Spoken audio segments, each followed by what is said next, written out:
নমস্কার। যুক্তি তর্ক সঙ্গে অর্কই আপনাদের স্বাগত। আপনাদের সঙ্গে আমি অর্কপ্রভ সরকার। 17ই সেপ্টেম্বর 2025 ভারতবর্ষের প্রধানমন্ত্রী নরেন্দ্র মোদী 75 বছর পূর্ণ করে 76-এ পা দিলেন।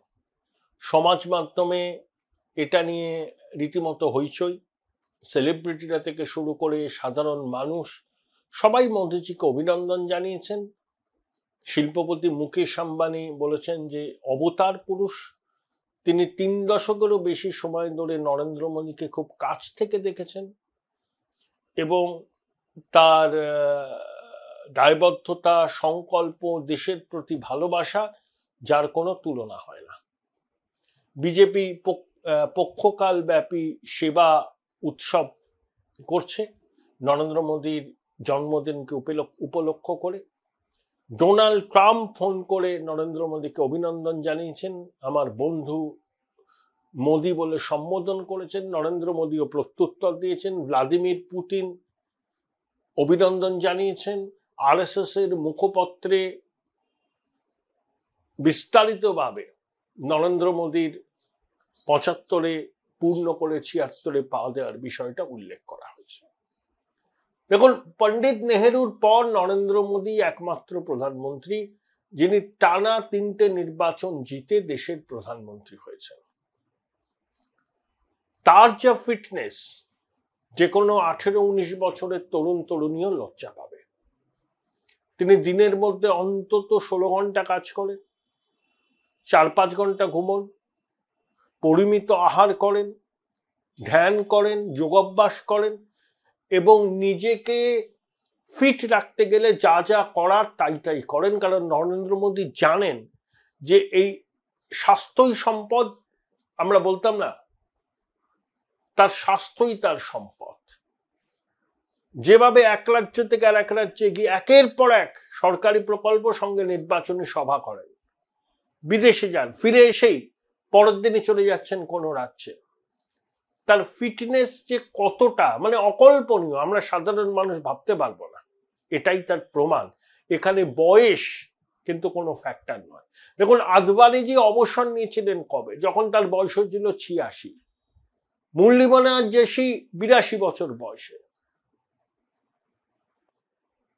তো কাউকে 75 পেরিয়ে অবসরের গ্রহে টেলে দেওয়া হয়নি। 86 বছর বয়সে লালকৃষ্ণ আদবানি অবসর নিয়েছিলেন, তার শরীরও খারাপ হয়ে গেছে।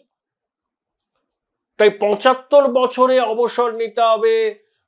অবসর নিয়ে প্রবীণ নেতাদের মার্গদর্শক মন্ডলীতে বাড়িয়ে দিচ্ছে মোদীজি, অমিত শাহ। এই যে ন্যারেটিভ, বিশেষ করে বাংলার তথাকথিত ধর্মনিরপেক্ষ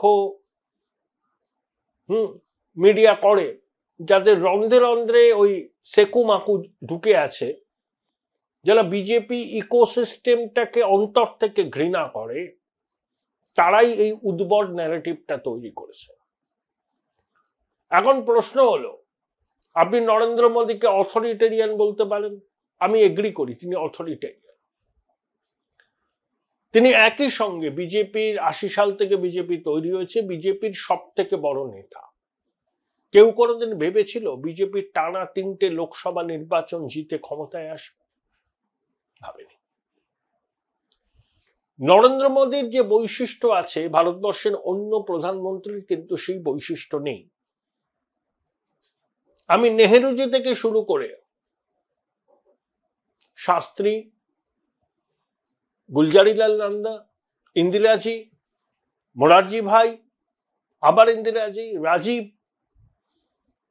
ভিপি সিং, পিভি, চন্দ্রশেখর, গুজরাল, অটলজি, মনমোহন সিং, আমি সবার উদাহরণ টেনে বলতে পারি। শাস্ত্রীজি অত্যন্ত সাধারণ জীবন যাপন করতেন, ফুগাল লাইফ।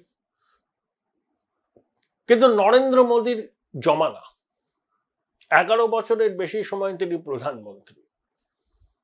তার সরকারের বিরুদ্ধে কি দুর্নীতির অভিযোগ উঠেছে? কেউ বলতে পারবে তার সরকারের বিরুদ্ধে দুর্নীতির অভিযোগ? ইউপিএ 2004 থেকে 14, বিশেষ করে 8 সালের পর থেকে 14 সাল পর্যন্ত ওই কমনওয়েলথ গেমস থেকে শুরু করে 2G স্ক্যাম, আদর্শ হাউজিং কেলেঙ্কারি, কোথায় কি হয়নি? এবং সর্বত্র কয়লা একটা পলিসি প্যারালিসিস দেখা গেছিল, তার খেসারত দিতে হয় কংগ্রেসকে। এবং ডক্টর মনমোহন সিং অত্যন্ত সজ্জন পণ্ডিত মানুষ, কিন্তু তিনিও তার মেয়েদেরকে নিয়েও কিন্তু বিতর্ক হয়েছে। কিন্তু নরেন্দ্র মোদীর তো পরিবার আছে, এক্সটেন্ডেড ফ্যামিলি আছে, তার দাদা আছে, ভাই আছে, ভাইপো আছে, ভাইজি আছে, তাদেরকে কখনো লোক কল্যাণ মার্গে আসতে দেখেছেন? তারা দিল্লিতে বা গুজরাটে ছড়ি ঘোরাচ্ছেন কখনো দেখেছেন, শুনেছেন? কে কি করে কেউই জানে না। নরেন্দ্র মোদীরও পরিবার আছে, কিন্তু সেই পরিবারকে তিনি রাজনীতির আঙিনায় আনেননি এবং প্রধানমন্ত্রীর বাসভবনেও তাদের অবাধ যাতায়াত নেই। যতদিন প্রধানমন্ত্রীর মা বেঁচে ছিলেন, প্রধানমন্ত্রী তাকে নিয়ে তার সরকারি বাসভবনে এসেছেন এবং মাকে ঘুরিয়ে দেখাচ্ছেন তার বাসভবন। এই ছবিও ভাইরাল হয়েছে, কিন্তু ওইটুকুই। তার মা তো নেই, শতায়ু হওয়ার পর তিনি প্রয়াত হয়েছেন। কিন্তু তার পরিবার পরিজন কেউ তার নাম ব্যবহার করে টুপাইস কামিয়ে নিয়েছে এরকম কোনো অভিযোগ তার বিরুদ্ধে নেই, তার পরিবারের বিরুদ্ধে নেই। 11 বছর প্রধানমন্ত্রী, তার আগে তো তিনি 14 বছর গুজরাটের মুখ্যমন্ত্রী ছিলেন।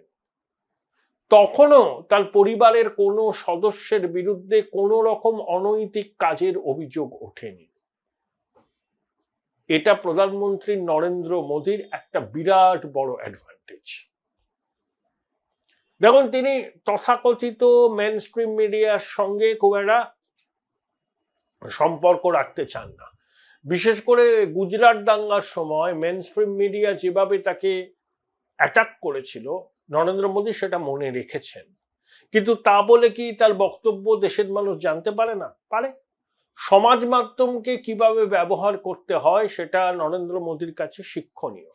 তিনি নিজেও খুব প্রযুক্তি নির্ভর এবং সমাজ মাধ্যমকে ব্যবহার করে তার বার্তাটা তিনি কিন্তু পৌঁছে দেন।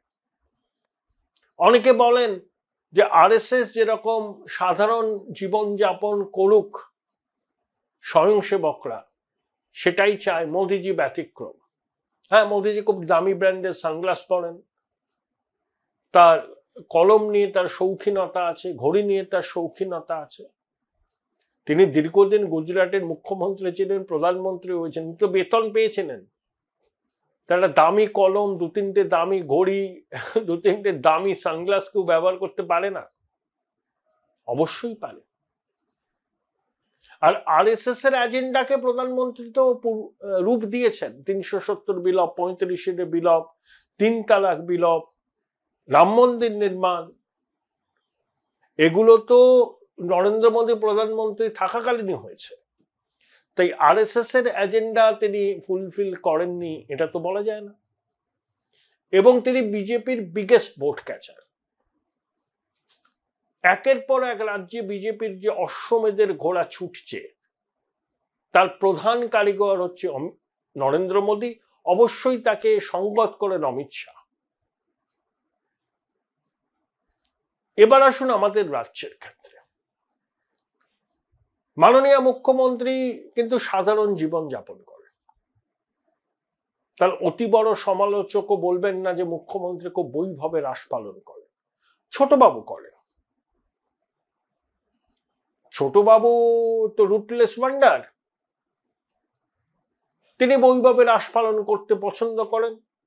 তার জবাবও তিনি যথাসময়ে পেয়ে যাবেন, মানুষই জবাব দিয়ে দেবে। মানুষ কিন্তু রাজনেতাদের বৈভবে রাস পালনকে ভালোভাবে দেখে না, বিশেষ করে পশ্চিমবঙ্গের মানুষ। Join Indian Institute of Hotel Management now. Right choice, right decision. Mamata বন্দ্যোপাধ্যায়ের তো ভাই, ভাইপো, ভাইজি আছে। তার ভাইয়েরা নানা জায়গায় মাতব্বরি করেন, খেলার মাঠ থেকে শুরু করে অন্য জায়গায়। আর ছোটবাবুর কথা ভাই নাই বললাম। নরেন্দ্র মোদী তার পরিবারের কোনো সদস্যকে ত্রিসীমানায় ঘেঁষতে দেন না এবং তার পরিবারের সদস্যরাও মোদিজির নাম ব্যবহার করে কোনো সুযোগ সুবিধা কোথাও থেকে নিয়েছেন বলে কেউ জানে না, নেননি।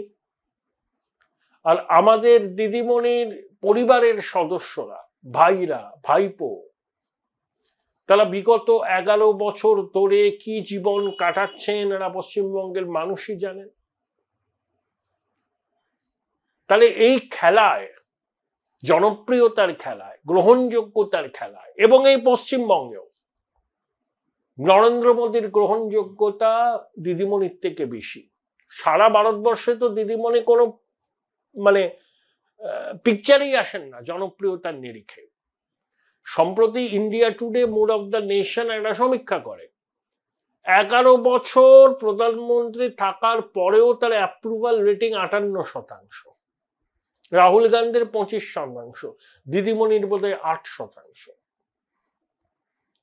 11 বছর নরেন্দ্র মোদী দেশের প্রধানমন্ত্রী, তাহলে অ্যাপ্রুভাল রেটিং 58%।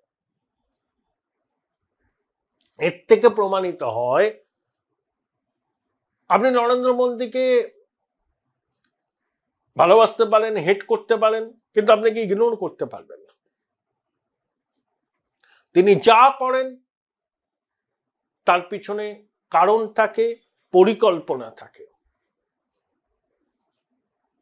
এবং তিনি নতুন প্রজন্মকেও টাচ করার চেষ্টা করেন। দেখবেন, ধরুন একটা সরকারি মিটিং আর একটা জনসভা, তার মধ্যে ব্যবধান 15 মিনিটের, নরেন্দ্র মোদীর পোশাক বদলে গেল। নির্বাচনের সময় তিনি ঘুরে ঘুরে প্রচার করেন বিভিন্ন জায়গায়, প্রতিটা সভাতে তার পোশাক অন্যরকম, তার দাড়ি নিয়মিত ট্রিম করেন। অর্থাৎ যে দর্শনধারী, এর যে একটা প্রভাব আছে মানুষের মনে, এটা তিনি বোঝেন এবং সচেতন ভাবে সেটাকে কাজে লাগান। আর বিরোধী দলনেতাকে দেখুন, অবিন্যস্ত দাড়ি, মাসল দেখিয়ে বেড়াচ্ছেন। তাকে কখনো আপনি দেশের শাসনভার তুলে দেওয়ার যোগ্য বলে মনে করবেন? এই প্রশ্নটা আপনাদের কাছে রাখলাম। বিরোধী দলের কোন নেতাই গ্রহণযোগ্যতার বিচারে নরেন্দ্র মোদীর ধারে কাছ দিয়ে আসে না 11 বছর প্রধানমন্ত্রী থাকার পরে। আমি দিদিমণির কথা একটা কারণেই বললাম, তুলনাটা একটা কারণেই করলাম, নরেন্দ্র মোদীরও ভাই আছে, দাদা আছে, তাদের ছেলে মেয়ে আছে। কেউ কখনো শুনেছে নরেন্দ্র মোদীর দাদা বা ভাই বা তার পরিবারের কেউ নরেন্দ্র মোদীর নাম ভাঙিয়ে কিছু করছে? কেউ শোনেনি। কিন্তু দিদিমণির পরিবারের সদস্যরা বিগত 11 বছর ধরে কি করছে সেটা পশ্চিমবঙ্গের মানুষ জানে। রানী বিড়লা কলেজে কি হচ্ছে সেটাও পশ্চিমবঙ্গের মানুষ জানে। এই 10 গোল খেয়ে গেছেন মোদিজির কাছে, 10 গোল, কোনো কম্প্যারিজনই আসে না। দিদিমণিও প্রধানমন্ত্রী হওয়ার স্বপ্ন দেখেন, দেখতেই পারেন, ওই স্বপ্ন ওনার কোনোদিন পূরণ হবে না।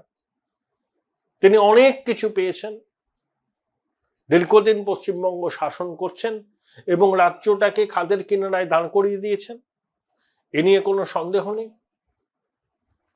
কিছু কিছু আমচা চামচা বেলচা কিছু মুখপাত্র নরেন্দ্র মোদীকে নিয়ে অনেক কথা বলেন দিদিমণি এই করেছেন, মোদীজি কি করেছেন? 10 গোল খেয়ে গেছেন মোদীজির কাছে দিদিমণি। নরেন্দ্র মোদীর দিকে আঙুল তুলে কোনো অভিযোগ করার যোগ্যতাই তার নেই, এটাই বাস্তব। শাসক দল মানুক বা না মানুক, এই কঠিন বাস্তবটা পশ্চিমবঙ্গের মানুষ স্বীকার করে। আমি যে কারণগুলো বললাম, আপনারা যদি দ্বিমত পোষণ করেন জানাবেন, যদি সহমত পোষণ করেন তাও জানাবেন কমেন্ট বক্সে লিখে।